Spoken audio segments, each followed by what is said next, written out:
बहुत समय पहले की बात है। एक छोटे से गांव में एक लड़का रहता था जिसका नाम मोहन था। मोहन गरीब था, लेकिन उसमें एक खास बात थी, उसकी ईमानदारी। उसे कभी किसी से झूठ बोलते या धोखा देते हुए नहीं देखा गया। एक दिन गांव में एक बड़ा मेला लगा। उस मेले में एक बहुत बड़ा व्यापारी आया, जिसने गांव वालों को एक आकर्षक प्रस्ताव दिया। व्यापारी ने कहा, मैं तुम सबको कुछ सोने के सिक्के दूंगा, लेकिन इसके बदले में मैं तुमसे कुछ छोटी सी चीज मांगूंगा। मोहन का दोस्त रामू, जो थोड़ी चालाकी करता था, बहुत खुश हुआ और व्यापारी के पास गया।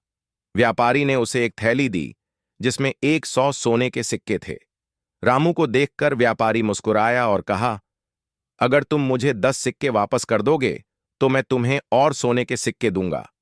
रामू को यह प्रस्ताव बहुत आकर्षक लगा और उसने 10 सिक्के व्यापारी को दे दिए।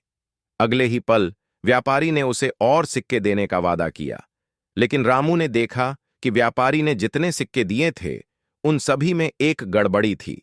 वे असली नहीं थे। रामू घबराया और तुरंत मोहन के पास गया। मोहन ने सब कुछ सुना और फिर कहा, हमेशा सच्चाई की राह पर चलो। अगर तुझे किसी ने धोखा दिया है, तो उसकी सच्चाई सामने लानी चाहिए।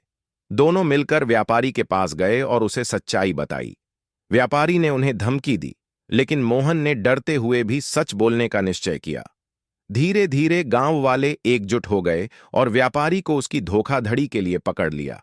आखिरकार व्यापारी को गांव से बाहर निकाल दिया गया और मोहन की सच्चाई और ईमानदारी की सराहना की गई।